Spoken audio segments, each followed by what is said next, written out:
Hola amigos, ¿qué tal? Bueno, hoy os quiero contar un secreto que es que las familias reales no se casan por amor, sino que se casan por interés. No lo sabíais, ¿verdad? Bueno, hasta Leticia y Felipe, ahí desde luego cambió el paradigma, ¿no? Pero por eso yo os quería hablar hoy de la boda de don Juan de Borbón y de su mujer María. Fue una boda arreglada, pero sin esta boda arreglada no tendríamos reyes, no existiría Leonor, eran sus bisabuelos, y probablemente no habría monarquía en España. Bueno, estamos en el año 1935, hace 4 años que hay república en España, el rey Alfonso XIII está exiliado y tiene sus hijos mayores, sus dos hijos mayores han sido apartados de la sucesión de la corona, uno por hemofílico, el otro por sordomudo, ambos, según ciertos autores, también tienen disminuidas sus capacidades. ¿Mm? Luego su hijo Gonzalín se ha muerto de un accidente, también era hemofílico y se ha muerto de un accidente en Austria. Y le queda un hijo sano, el único hijo sano, que es Juan de Borbón. Juan ha estado en la Marina inglesa, ha estado por los países, por Indonesia, bueno, ha estado navegando con la Marina inglesa durante casi un año, más de un año, y ahora ha regresado y se dispone pues a sus nuevas obligaciones, ¿no?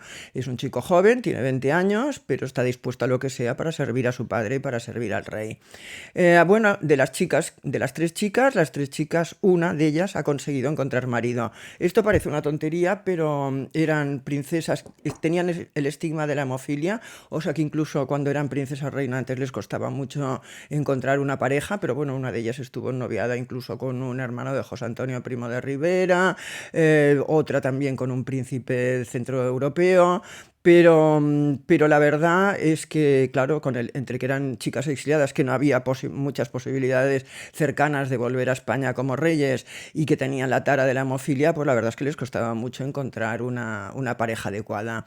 Al final, Beatriz, es cierto que se enamoró de un hombre altísimo, le llamaban el Principone, un príncipe de Torlonia, tenía un título un poco estrambótico, era de Civiti Bella Cesi, nadie sabía muy bien de dónde había salido este título, pero tenía fama de ser millonario, porque su madre era una millonaria norteamericana, bueno, era norteamericana y todo el mundo en aquella época se querían que todos los norteamericanos de Estados Unidos, perdón, ya sé que México también está en Norteamérica, perdonad, siempre nos equivocamos aquí en España y es cierto y tenéis razón al protestar, pues la verdad es que era de Estados Unidos y aquí en esa época pues se creía que todos los de Estados Unidos eran millonarios.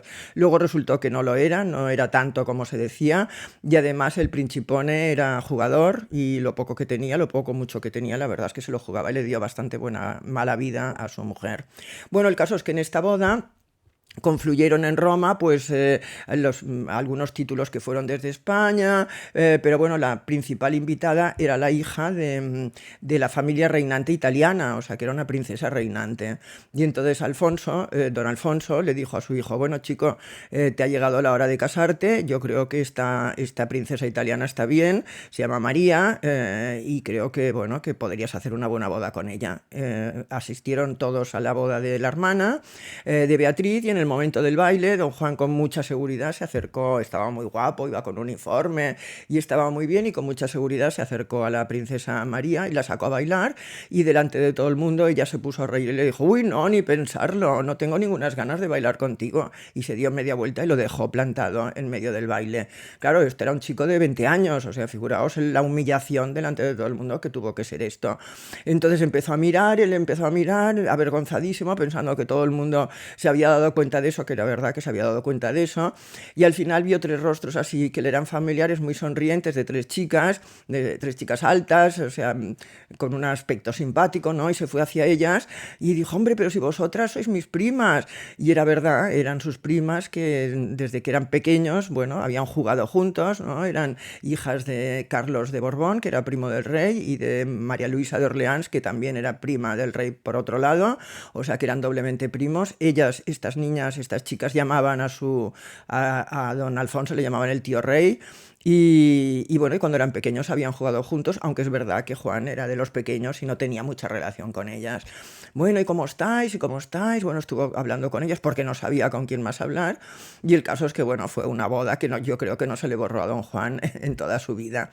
Bueno, el caso es que al día siguiente don Alfonso, que estaba alojado, estaba viviendo en Roma y estaba alojado en el Gran Hotel, pues llamó a su hijo, ¿no? Y le dijo, oye, ven que quiero hablar contigo. Lo recibió en una salita que estaba adosada a esta habitación. Por cierto, se puede visitar tanto la habitación como la salita que ocupó Alfonso XIII en el Gran Hotel, que todavía existe.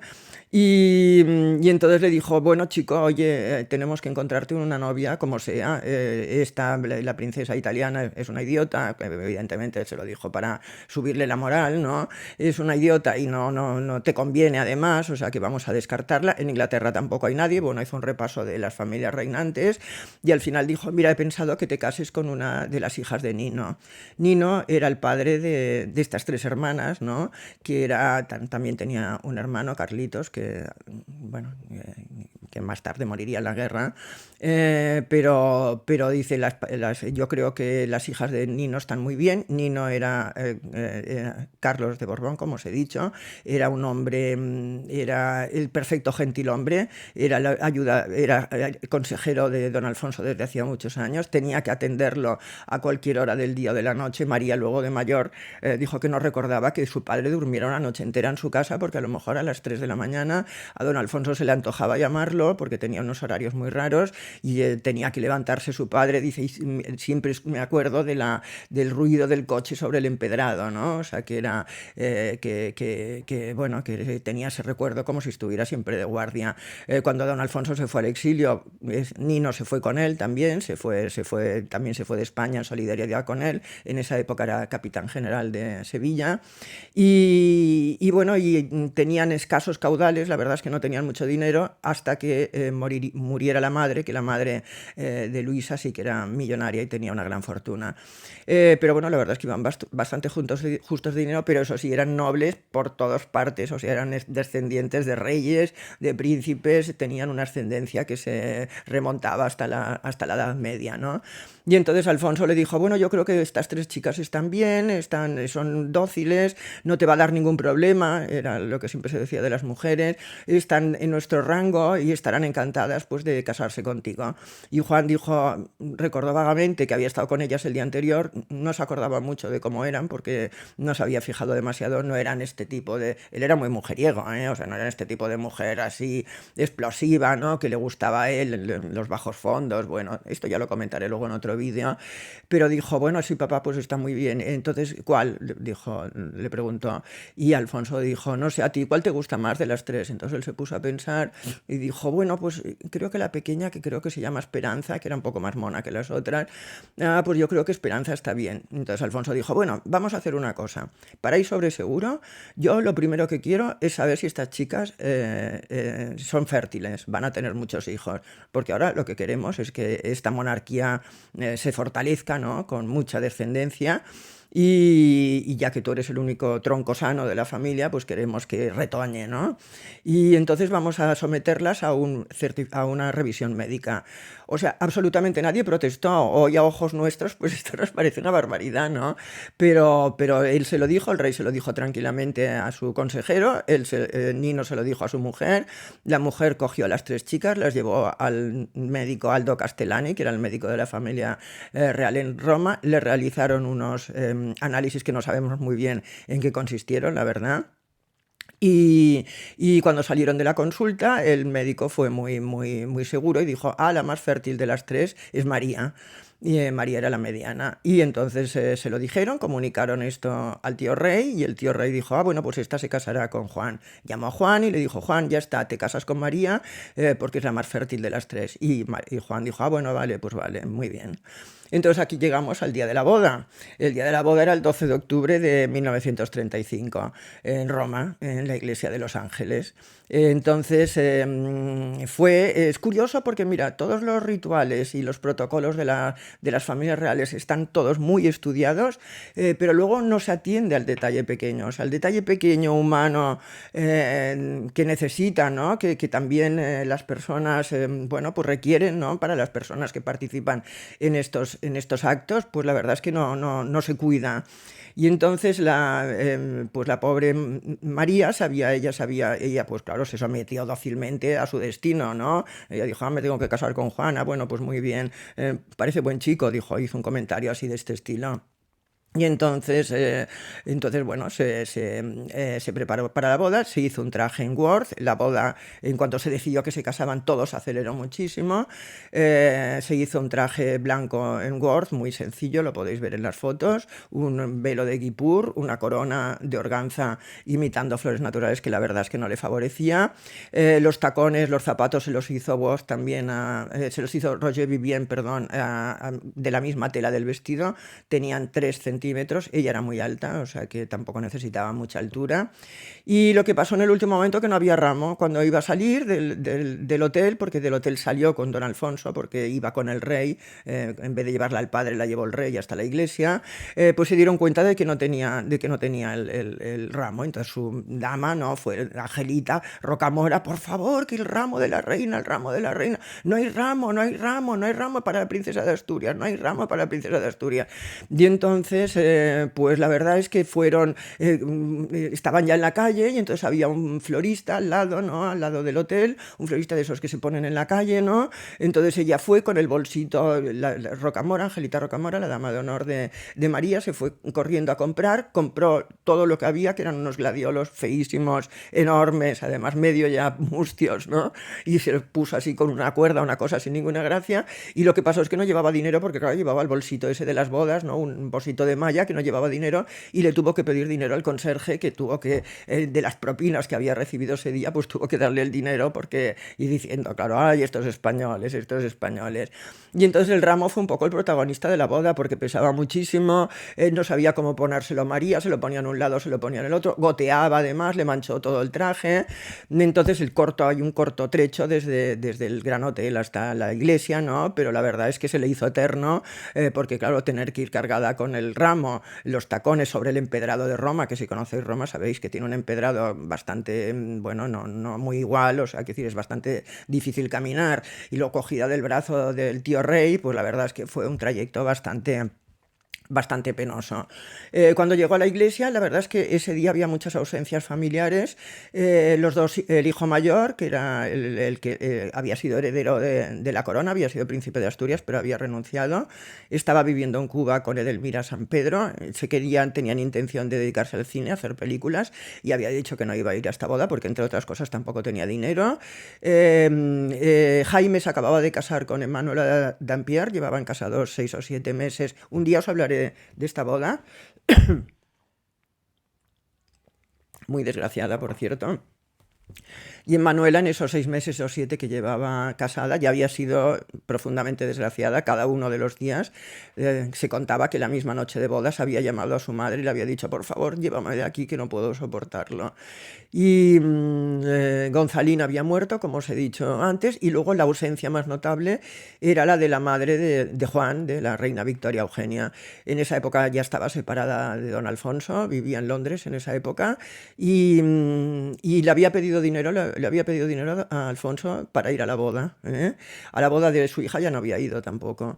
Y entonces, bueno, la verdad es que Alfonso había dicho que eso era un chantaje, que no pensaba enviarle dinero para que fuera a la boda, que si no quería que no fuera. Entonces, claro, estos problemas se dirimían en la prensa de forma normal en esa época.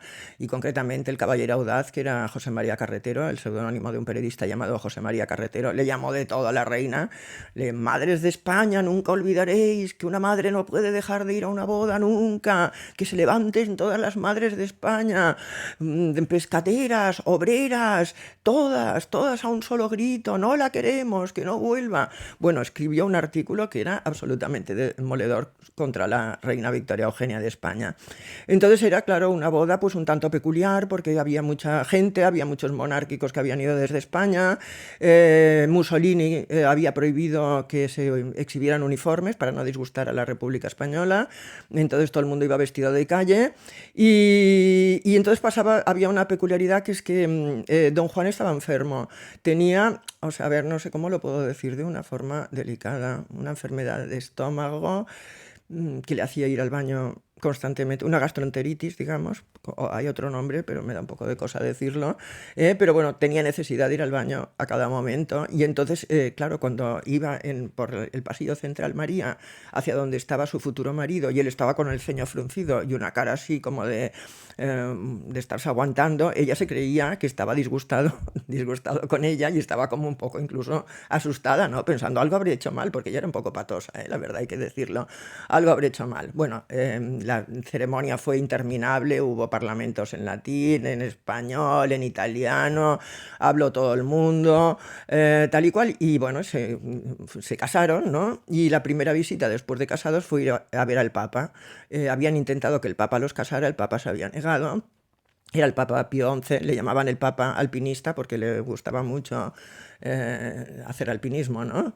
Y entonces, pero consintió en recibirlos en el Vaticano, y ahí tuvo lugar una escena un poco grotesca, porque en esa época había un ceremonial muy complicado para saludar a los papas, que se les tenía que besar la zapatilla, que las mujeres tenían que agacharse y besar la punta del pie. Pero no se sabe por qué motivo el Papa tenía la sotana, le iba muy larga y era muy difícil encontrar la zapatilla. Y la pobre María, entre el ramo, entre el calor, el velo, se agachó, empezó a huronear, ¿no? Buscando la zapatilla, no la encontraba, se cayó. Intentó meter la mano debajo de la sotana. Bueno, el caso es que al final el marido, María, por Dios, ¿qué estás haciendo? La cogió, la levantó, déjalo, no, que le tengo que besar la zapatilla. La pobre estaba ahí con esa idea fija, ¿no? Que le habían dicho. Y don Juan, siempre tienes que montar el número, déjalo, por Dios, déjalo. Bueno, la levantó y fue un momento así un poco, bueno, un poco violento, la verdad. No tenemos foto de ese momento, sí tenemos una foto de ellos en el Vaticano, pero el Papa no está en esta foto. Y luego, bueno, se fueron al banquete en el Gran Hotel, muy desorganizado. Ya os dije que los detalles así pequeños no los organizaban bien, no calcularon que había más gente que cubiertos y entonces tuvo que pasar una cosa curiosa, que tuvieron que poner unas sillas a lo largo de la pared y entonces cuando terminaban de comer los del centro se levantaban y dejaban sentar a los que estaban en las sillas, tenían que hacer como turnos, ¿no? A los que estaban sentados cerca de la pared. Bueno, era un follón, una varaunda impresionante, no se sabía qué hacer. Bueno, el caso es que a mitad de banquete cogieron, María y Juan cogieron su Bentley, les habían regalado un Bentley, se cambiaron, María estaba... La cuñada luego dijo, María estaba muy fea el día de su boda, y no es verdad. Si vemos las fotos, pues la verdad es que tiene unos ojos preciosos, un cutis precioso, una gran facha. El pelo se lo había arreglado ella, no había podido ir al peluquero, luego lo comentó, su hermana le había lavado el pelo y le había puesto una pinza dentada que entonces se llevaban para que le quedara una onda aquí en el flequillo, ¿no? Pero yo creo que estaba, bueno, estaba muy elegante y estaba muy bien. Y entonces cogieron el coche, claro, pensad que don Juan tenía este problema, ¿no? Entonces él lo que quería era irse enseguida. Y entonces la primera noche la pasaron en Frascati, que es un pueblo que hay cerca de Roma, que es un destino habitual de las parejas cuando se casan, ¿no? Dicen que es el lugar más fértil de Europa, que pareja que vaya se queda embarazada en la misma noche de bodas. Tenían habitación con baño, ya lo remarcaron porque no era tan normal en esa época. Y sabemos que esa noche bueno, se cumplió el matrimonio, ¿no? Porque vosotros diréis, ay, pero tú estabas debajo de la cama, ¿cómo te has enterado? Bueno, pues don Juan, al cabo de unos años, de bastantes años, su hijo, ¿no? Cuando su hijo Juan Carlos ya estaba aquí en España y ya había sido, pues, ya estaba en la sombra de Franco, ¿no? Un día lo llamó su hijo y le dijo, don Juan le llamó a su hijo y le dijo, oye, Juanito, que tienes que venir porque me están haciendo un homenaje, me van a hacer un homenaje aquí los amigos en Lisboa y tienes que acudir. Y Juanito, que no temía disgustar a Franco, evidentemente, dijo, no, papá, que estoy constipado y no puedo ir.